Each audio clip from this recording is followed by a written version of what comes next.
Assalamualaikum warahmatullahi wabarakatuh. Saya Aisyah Putri Ireta dan rekan saya Cutnya Hanun. Kami akan mempresentasikan proyek OOP kami yang berjudul Aplikasi Lembaga Kursus Pelangi. Baiklah, lanjut ke latar belakang.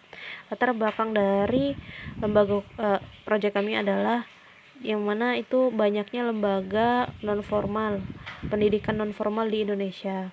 Nah, salah satunya adalah lembaga bimbingan belajar atau les atau kursus yang biasa dikenal. Nah, di kursus ini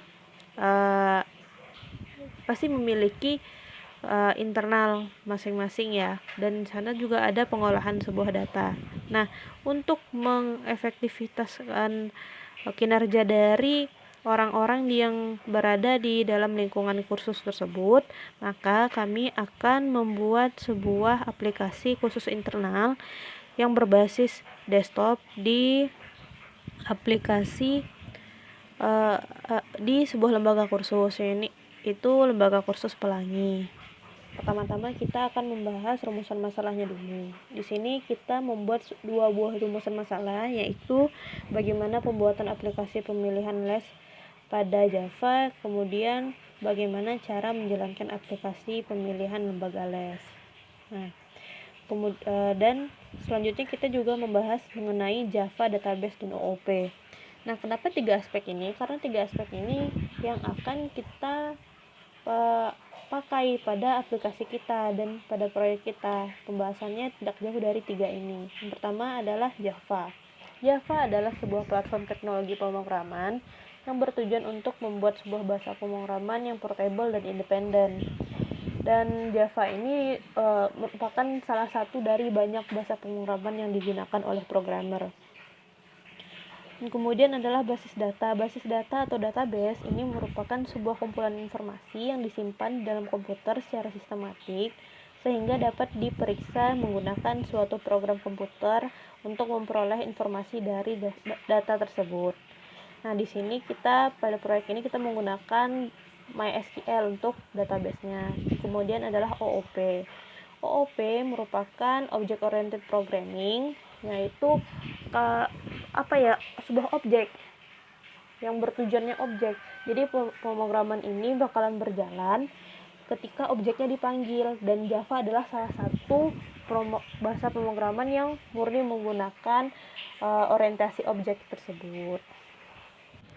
Baiklah, di sini kita akan membahas ERD atau Entity Relation Diagram pada aplikasi lembaga kursus. Yang mana ERD ini gunanya untuk membantu si programmer dalam membuat database. Ya, ERD ini desain dari database.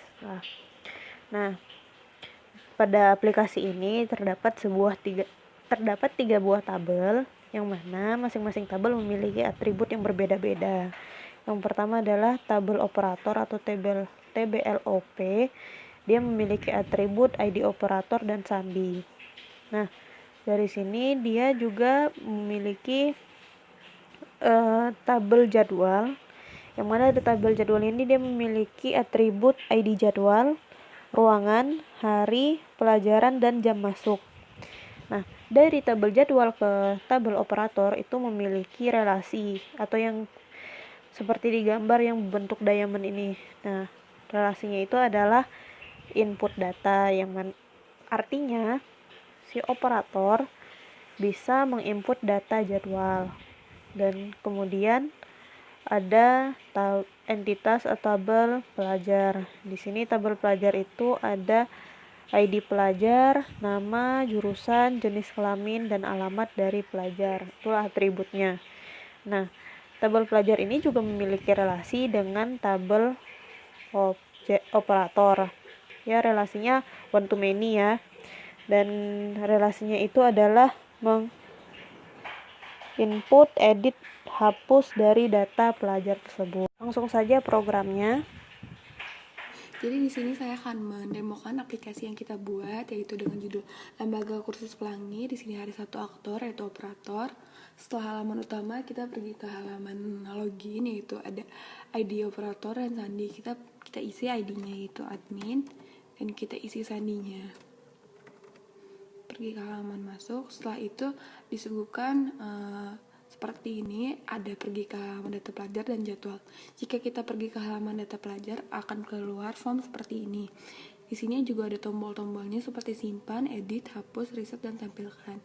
Jika ingin melihat inputan yang pernah kita input sebelumnya, kita pencet tampilkan dan akan keluar inputan yang pernah kita input. Nah, misalnya kita ingin menginput data yang baru, yaitu misalnya kita tulis 16.002.003. Nah, kita tulis namanya misalnya Aisyah. Misalnya jurusannya itu IPS. Jenis kelaminnya perempuan. Setelah itu alamatnya misalnya di Padang, Indonesia. Kita juga masukin sandinya. Kita simpan. Data berhasil disimpan.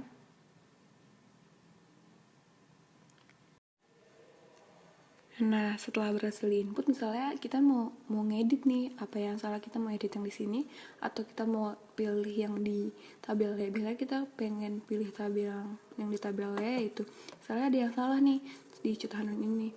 Dia misalnya jurusannya bukan IPS, ternyata IPA. Kita ganti aja dan kita pilih edit dan berhasil diubah dan disimpan. Nah, dan juga kita lihat di sini udah ke IPA.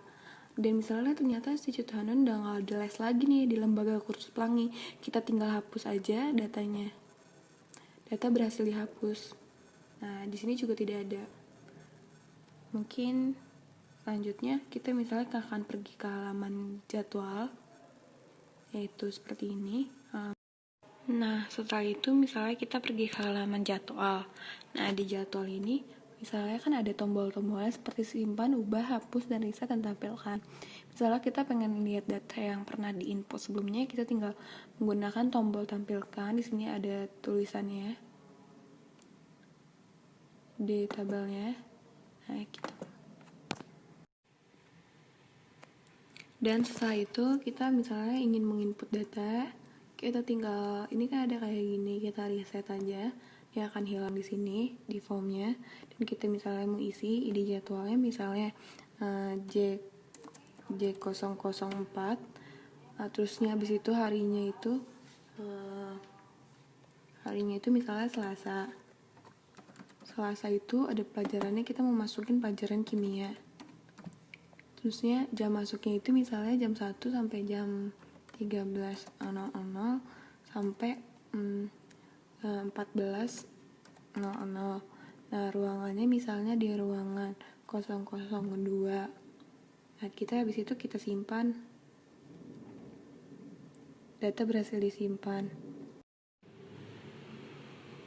Misalnya data yang tadi sudah diisikan ada yang salah, kita pilih aja yang mau isi misalnya.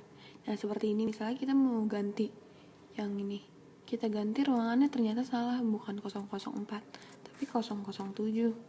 Jadi tinggal kita klik aja dan kita pilih ubah, dan data berhasil diubah, dan ruangannya juga di tabel ruangannya juga terubah.